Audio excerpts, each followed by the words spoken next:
Le miroir ne mentait pas. Là, j'étais, Hélène, 52 ans, observant mon reflet, tandis que des larmes têtues coulaient sur mon visage. Mes mains tremblaient en serrant le document que je venais de recevoir. C'est une demande d'interdiction judiciaire lancée par mes propres enfants, affirmant que j'avais perdu la capacité mentale de gérer les biens familiaux. Védément sénile précoce, disait le papier. Avec comportement irrationnel et décisions financières irresponsables. C'est les mots dansaient devant mes yeux comme des poignards acérés, chacun coupant plus profondément que le précédent. Maman, vous devez comprendre que c'est pour votre bien, dit Antoine, mon fils aîné, debout dans l'embrasure de ma porte, avec cette expression froide que je ne reconnaissais plus. Vous ne pouvez pas continuer à gaspiller l'argent de papa avec vos chimères. C'est ainsi qu'ils appelaient mon rêve d'ouvrir un centre d'accueil pour femmes victimes de violences conjugales. C'est ainsi qu'ils disqualifiaient tout ce pourquoi j'avais lutté ces 2 dernières années, depuis le décès de mon mari qui m'a laissé une belle fortune. Pour eux, une femme de 52 ans n'a pas le droit de rêver, de recommencer, d'utiliser son propre argent comme bon lui semble. Chimère 7, répétai-je, essayant de garder la voix ferme. Aider d'autres femmes à reconstruire leur vie est une chimère 7. Vous arrivez à peine à prendre soin de vous-même, intervint Sophie, ma fille cadette, entrant dans la chambre avec un air de supériorité qui me glaça le sang. Regardez-vous, maman, cheveux en bataille, vêtements froissés, pleurant pour un rien. Papa n'est même pas mort depuis 2 ans et vous voulez déjà dilapider notre héritage. Notre héritage. Comme si je n'étais qu'une administratrice temporaire de biens qui ne m'ont jamais appartenu. Comme si ma vie, mes sacrifices, mes 30 ans de mariage n'étaient qu'une prestation de service arrivée à terme. Le son de la sonnette me ramena au présent. C'était l'huissier, remettant la citation à comparaître. 60 jours. J'avais 60 jours pour prouver que je n'étais pas folle, que je n'avais pas perdu la raison, que j'étais encore capable de prendre mes propres décisions. 60 jours pour lutter contre ceux que j'aimais le plus au monde, et qui me voyaient maintenant comme un obstacle à éliminer. Mais revenons au début, car cette histoire n'a pas commencé ce jour terrible. Elle a commencé bien avant, lorsque je croyais encore que l'amour et le dévouement suffisaient à maintenir une famille unie. Je m'appelle Hélène Dubois, et pendant 30 ans, j'ai été l'épouse parfaite. Je me levais à 5 heures du matin pour préparer le petit déjeuner de la famille. Je repassais les vêtements de mon mari, Charles, avec le soin de quelqu'un qui plie des pétales de rose. J'assistais à chaque réunion scolaire de mes enfants comme si c'était la chose la plus importante au monde. J'ai abandonné ma carrière d'architecte pour me consacrer entièrement à ma famille. Charles disait toujours qu'une maison bien tenue valait plus que n'importe quel salaire, et je l'ai cru. Je l'ai cru pendant 3 décennies. Lorsque Antoine est né, j'avais seulement 22 ans. J'étais une jeune femme pleine de rêves, fraîchement diplômée, avec un carnet de commandes qui promettait un avenir brillant. Mais Charles a été clair, c'est, notre fils avait besoin d'une mère présente, pas d'une femme partagée entre sa carrière et sa famille. J'ai rangé mes diplômes dans un tiroir et je me suis dévouée à être la meilleure mère possible. 2 ans plus tard, Sophie est arrivée et tout vestige de mes rêves professionnels a été définitivement enterré sous les couches, les biberons et les nuits mal dormies. Je ne regrette pas les choix que j'ai faits. J'aime mes enfants plus que ma propre vie. Mais au fil des ans, j'ai réalisé que j'étais devenue invisible. Dans les réunions sociales, j'étais toujours, cette la femme de Charles VII. Dans les conversations familiales, mes opinions étaient écoutées avec politesse, mais jamais prises au sérieux. Je m'étais transformée en une ombre, une figure décorative qui maintenait la maison en état de marche pendant que les autres brillaient. Charles a bâti un empire dans le secteur du bâtiment. Il a commencé par de petites rénovations et a fini par devenir l'un des plus grands entrepreneurs de la ville. Et dans chaque brique qu'il a posée, il y avait un morceau de moi. Mes nuits à préparer les boîtes à déjeuner, mes week-ends annulés pour l'accompagner à des événements professionnels, ma jeunesse sacrifiée sur l'autel de son ambition. Mais je ne me suis jamais plainte. Je croyais que nous étions partenaires, que nous construisions ensemble un avenir pour notre famille. Les enfants ont grandi gâtés et distants. Antoine a suivi les traces de son père, a fait des études d'ingénieur, et à 28 ans, il était déjà associé de l'entreprise familiale. Sophie a choisi le droit, s'est spécialisée dans les successions et a très tôt démontré un intérêt particulier pour le patrimoine familial. Tous deux se sont mariés avantageusement, avec des personnes de haute position sociale, et m'ont donné de beaux petits-enfants que je ne voyais que lors d'occasions spéciales. car leur vie trépidante ne permettait pas de visites fréquentes à la cette grand-mère encombrante. Je me suis habitué à la solitude, avec Charles toujours en voyage d'affaires et les enfants occupés par leur propre vie. J'ai appris à remplir mes journées avec des livres, la télévision et des travaux bénévoles discrets à l'église de la paroisse. Rien de très élaboré, bien sûr. Je n'aidais qu'à organiser des bazars et visiter quelques personnes âgées du quartier. Charles n'aimait pas que je m'implique trop dans des activités extérieures. Il disait qu'une femme mariée devait se concentrer sur son foyer. Tout a changé un mardi de mars. Charles était au bureau lorsqu'il a fait une crise cardiaque. Fulminante, ont dit les médecins, il n'a pas souffert. Au moins c'était une consolation. Mais la douleur qui s'est abattue sur moi a été indescriptible. Ce n'était pas seulement le chagrin du mari disparu. C'était la découverte brutale que j'avais passé 30 ans à être une extension d'une autre personne, et que je devais maintenant apprendre à exister seul. Le testament fut une surprise pour tous. Charles, dans un rare moment de romantisme tardif, avait laissé tous ses biens à Hélène. L'entreprise, les propriétés, les placements financiers, tout en son nom, à une seule condition, qu'elle utilise une partie de l'héritage pour réaliser les rêves qu'elle avait gardés pendant tant d'années. Hélène mérite d'être heureuse par elle-même, disait une lettre qu'il avait laissée à ouvrir après sa mort. Je demande pardon pour avoir été égoïste. Maintenant, c'est son heure de briller. Antoine et Sophie furent sous le choc. Ils espéraient recevoir l'héritage directement, ou au maximum, qu'Hélène soit simplement une administratrice temporaire, jusqu'à ce qu'ils reprennent les affaires. Mais Charles avait été très précis, Hélène était la seule héritière universelle, et ils ne recevraient leur part qu'à sa mort, ou si elle décidait d'anticiper le partage de son vivant. Pendant les premiers mois suivant la mort de Charles, Hélène essaya de maintenir le statu quo. Elle laissa Antoine gérer l'entreprise, conserva le même style de vie discret, fit semblant que rien n'avait changé. Mais intérieurement, quelque chose grandissait, une inquiétude qu'elle ne pouvait plus ignorer. Pour la première fois de sa vie, elle avait un pouvoir réel sur ses propres décisions, et cela était à la fois libérateur et terrifiant.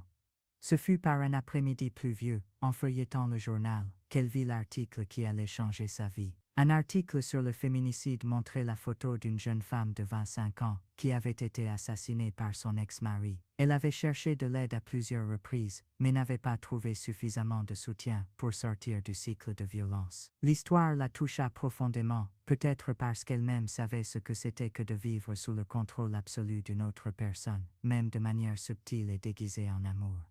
Ce soir-là, elle prit une décision. Elle allait utiliser une partie de l'héritage pour créer quelque chose de significatif, quelque chose qui aiderait d'autres femmes à ne pas subir ce qu'elle avait subi. L'invisibilité, la dépendance émotionnelle et financière, le sentiment de ne pas exister en tant qu'individu. Ce serait un centre de soutien complet, avec une assistance juridique, psychologique et professionnelle pour les femmes en situation de vulnérabilité. Quand elle raconta son projet à ses enfants, la réaction fut pire qu'elle ne l'imaginait. Antoine frappa du poing sur la table et cria qu'elle dilapidait le patrimoine que papa avait construit avec tant d'efforts. Sophie, plus calculatrice, tenta une approche juridique, remettant en question sa capacité mentale à prendre des décisions financières d'une telle ampleur. « Maman, vous n'avez aucune expérience en gestion de projets sociaux, argumenta-t-elle, avec ce ton professoral qui irritait profondément Hélène. C'est beaucoup d'argent à jeter par les fenêtres dans une aventure romantique. Encore une fois, ses rêves étaient disqualifiés, réduits aux caprices d'une vieille femme sentimentale.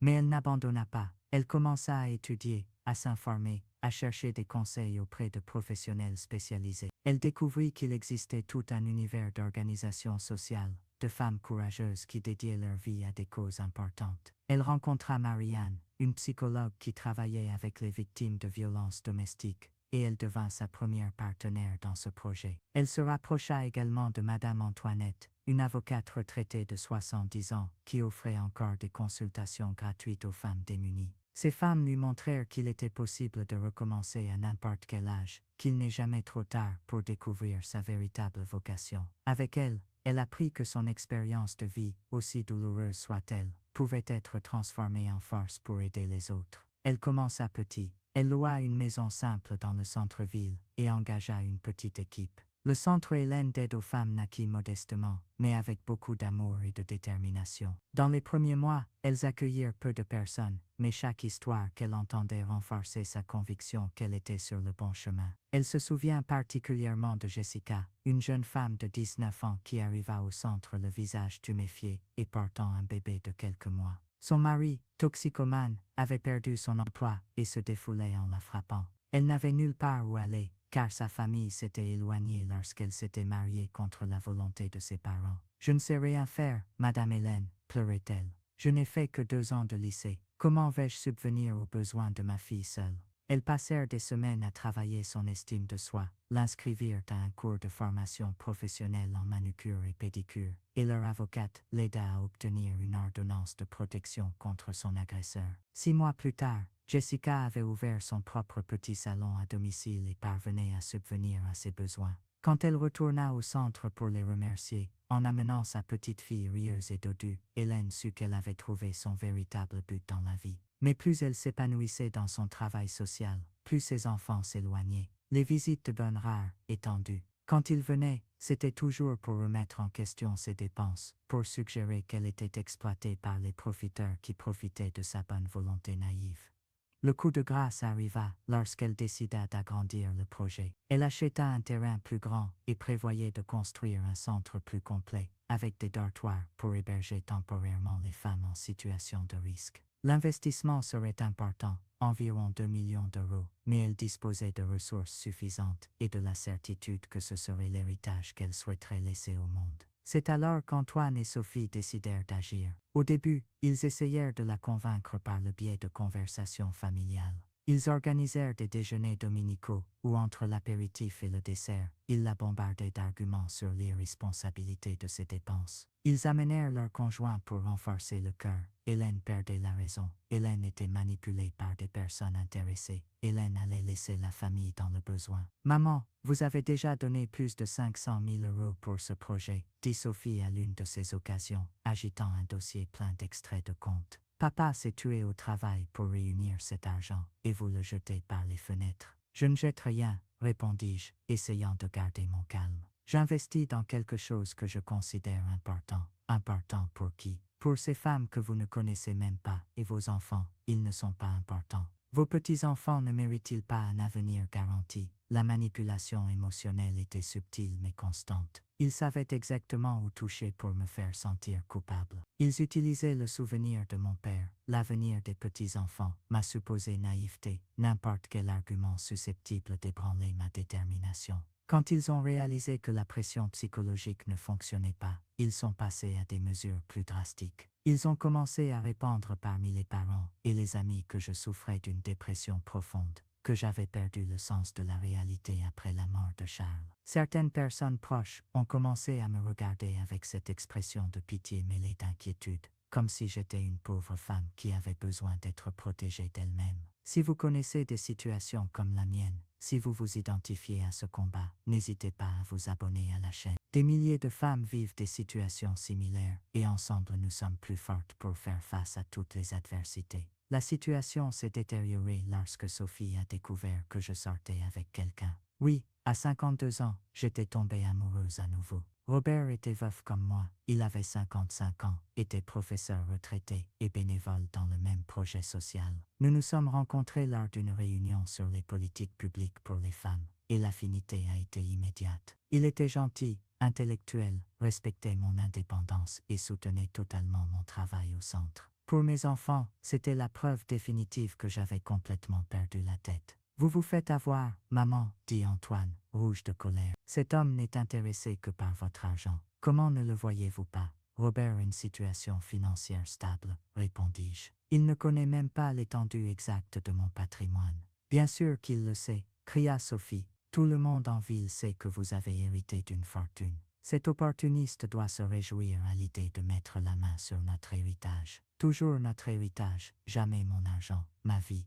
ma décision. » Les choses ont atteint leur paroxysme lorsqu'au cours d'une dispute particulièrement violente, Sophie m'a accusé directement de trahir la mémoire de mon père. Elle a dit que j'étais une vieille ridicule qui faisait semblant d'être une adolescente amoureuse et que je ne respectais pas 30 ans de mariage pour un roman de troisième âge pathétique. Ce soir-là, j'ai pleuré comme je ne l'avais pas fait depuis les funérailles de Charles. Non pas à cause de la cruauté des paroles, mais à cause de la constatation douloureuse que j'avais élevé 2 enfants incapables de me voir comme autre chose qu'une source de ressources financières. J'étais la mère parfaite, tant que je m'annulais complètement, mais au moment où j'ai décidé d'exister en tant que personne autonome, je me suis transformé en une menace à neutraliser. C'est alors qu'ils ont décidé de demander mon interdiction. L'avocat qu'ils ont engagé, Maître Jean-Pierre Dubois, était spécialisé en droit de la famille et des successions. Un homme froid et calculateur qui facturait cher pour résoudre les problèmes délicats de la haute société. Dans la requête initiale, il me présentait comme une femme en net déclin mental,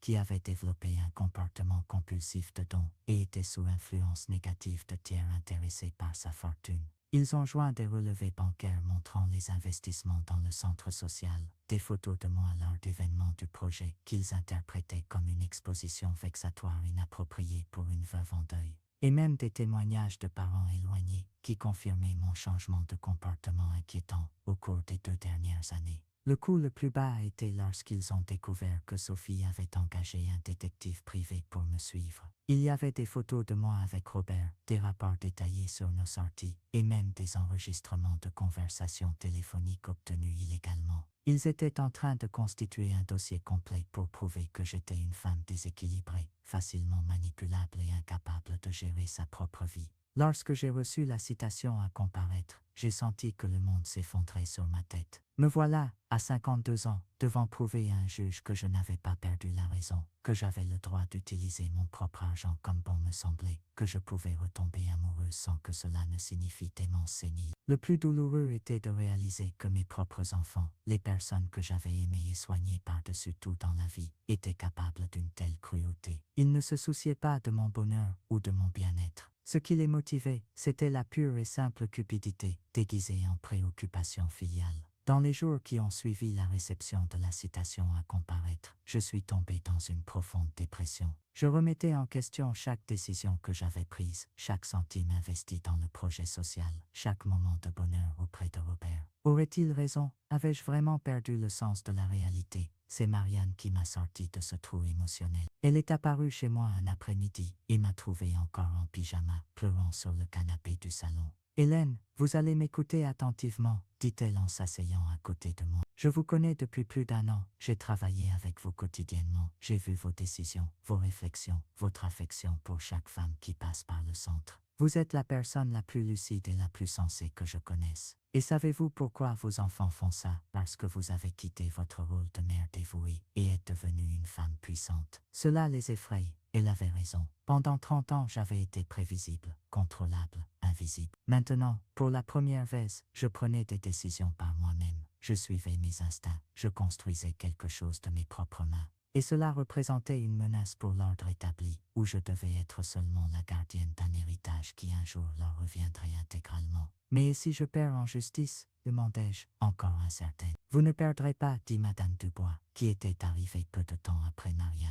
Parce que je serai votre avocate, et parce que la vérité finit toujours par triompher. Pour la première fois depuis des semaines, j'ai senti une étincelle d'espoir. Ces femmes, que je connaissais à peine, étaient prêtes à se battre pour moi d'une manière dont mes propres enfants ne l'avaient jamais fait. Madame Antoinette a pris ma défense avec une énergie impressionnante pour ses 70 ans. Elle connaissait tous les tours juridiques, toutes les stratégies d'intimidation que des avocats comme Maître Dubois avaient l'habitude d'utiliser. Et plus important encore, elle croyait en ma cause. « Hélène, ils ont commis une grave erreur, a-t-elle dit, en examinant les documents du procès. Ils ont envahi votre vie privée, violé vos droits, effectué des écoutes illégales. Nous allons transformer la défense en accusation. Au final, ce sont eux qui sortiront mal de cette histoire. Nous avons commencé à rassembler des preuves de ma santé mentale, des rapports médicaux attestant de ma parfaite capacité cognitive, des témoignages de personnes qui travaillaient avec moi au centre social, des rapports détaillés sur les résultats positifs de nos projets. Nous avons également documenté toutes les violations de la vie privée commises par le détective privé engagé par Sophie. Mais le plus important, c'est lorsque nous avons découvert la véritable raison derrière la demande d'interdiction. Robert, avec ses connaissances en matière d'enquête, il avait été commissaire avant de devenir professeur, a découvert qu'Antoine traversait de graves difficultés financières. L'entreprise de construction était confrontée à une crise sévère en raison de contrats mal gérés et de dettes de travail. Il avait désespérément besoin de capitaux pour éviter la faillite, et mon héritage était la seule solution viable. Sophie, à son tour, avait effectué des investissements immobiliers risqués et avait des problèmes de liquidité. Son cabinet d'avocat ne se portait pas bien non plus, et elle comptait sur une avance sur héritage pour résoudre ses problèmes financiers. En d'autres termes, ils n'étaient pas préoccupés par ma santé mentale. Ils étaient préoccupés par leur propre situation financière et avaient désespérément besoin que je sois déclaré incapable afin de pouvoir prendre le contrôle de mon patrimoine. C'est toujours la même histoire, a soupiré Madame Antoinette. Des enfants cupides qui ne peuvent pas attendre la mort naturelle de leurs parents. Ils veulent anticiper l'héritage coûte que coûte, même si cela signifie détruire la dignité de ceux qui les ont élevés. Le jour de l'audience est arrivé un matin d'octobre ensoleillé. Je m'étais préparé pendant des semaines, physiquement et émotionnellement. J'ai choisi un tailleur élégant mais discret, j'ai attaché mes cheveux en un chignon impeccable, et je suis arrivé au tribunal accompagné de Robert, Marianne et Madame Antoinette. Ma petite armée de soutien. Antoine et Sophie étaient déjà là, accompagnés de maîtres de bois et de leurs conjoints respectifs. Quand ils m'ont vu, ils ont détourné le regard, incapables de soutenir mon regard serein mais déterminé. La juge, Madame Sylvie Bernard, était une femme d'âge moyen, connue pour sa rigueur et son respect de la loi. Elle a examiné tous les documents avec soin, a écouté les témoignages des deux parties et a posé des questions directes et objectives. Madame Hélène, a-t-elle dit, me fixant du regard, pourriez-vous m'expliquer les raisons qui vous ont amené à investir une somme aussi importante dans ce projet social? J'ai respiré profondément et j'ai commencé à parler. J'ai raconté ma vie d'abnégation, mes rêves secrets, la découverte tardive de mon véritable but. J'ai parlé des femmes que nous avions aidées, des résultats concrets que nous étions en train d'obtenir, de la profonde satisfaction que je ressentais en voyant d'autres personnes reconstruire leur vie. Votre honneur, et je conclus, pendant 30 ans, j'ai vécu pour les autres. Maintenant, enfin, j'ai l'occasion de vivre pour moi-même et pour une cause en laquelle je crois. Si c'est de la folie, alors je préfère être folle que de redevenir invisible. Le silence qui a suivi a été assourdissant. Parfois, je me demande ce que Charles dirait s'il pouvait voir ce que j'ai fait de l'héritage qu'il m'a laissé. Je crois qu'il serait fier. À la fin de sa vie, il avait commencé à comprendre qu'il m'avait maintenu dans une prison dorée pendant des décennies. Son testament n'était pas seulement une décision patrimoniale, c'était des excuses et une possibilité de réparation. La ferme où j'ai vécu tant d'années heureuses a été vendue il y a quelques mois. Je n'ai pas pu la garder après la mort de Charles. Elle était trop grande pour une femme seule, et les souvenirs pesaient parfois plus lourds que la joie. Mais contrairement à ce qui est arrivé au protagoniste du texte qui m'a inspiré, ma vente était tranquille, sans dispute familiale, sans tentative d'escroquerie. L'argent a été entièrement réinvesti dans le centre social. Aujourd'hui, je vis dans une maison plus petite, plus pratique, mais infiniment plus heureuse. J'ai un jardin où je cultive des fleurs et des herbes aromatiques, une bibliothèque où je garde les livres que je n'ai pas eu le temps de lire pendant les années d'abnégation, un atelier où Robert peint pendant son temps libre. C'est une maison qui reflète qui nous sommes vraiment, pas qui la société attend que nous soyons. La plus grande leçon que j'ai apprise, c'est que notre véritable héritage ne sont pas les biens matériels que nous laissons, mais les vies que nous touchons, les changements que nous promouvons, l'exemple de courage que nous offrons aux autres. Mes enfants pourront hériter d'argent à ma mort, mais les femmes qui sont passées par le centre ont hérité de quelque chose de beaucoup plus précieux, la certitude qu'elles sont capables de reconstruire leur vie. Je ne garde pas de rancune envers Antoine et Sophie. La rancune est un poison que l'on prend en espérant que l'autre meure. Je préfère garder de la compassion. Ils ont été élevés dans une société qui leur a appris à voir les femmes comme des possessions, les pères comme des pourvoyeurs éternels, les familles comme des entreprises où chaque membre a un rôle fixe à jouer. Ils ne comprennent pas que j'ai voulu sortir de mon rôle prédéterminé pour écrire ma propre histoire. Peut-être qu'un jour ils comprendront. Peut-être que lorsque leurs propres épouses décideront d'avoir leur propre vie, lorsque leurs filles remettront en question les limites imposées par le genre, lorsque la vie leur apprendra que les relations basées sur le contrôle et la dépendance ne sont pas viables. Ou peut-être qu'ils ne comprendront jamais, et ce n'est pas grave. Leur compréhension n'est plus nécessaire à mon bonheur.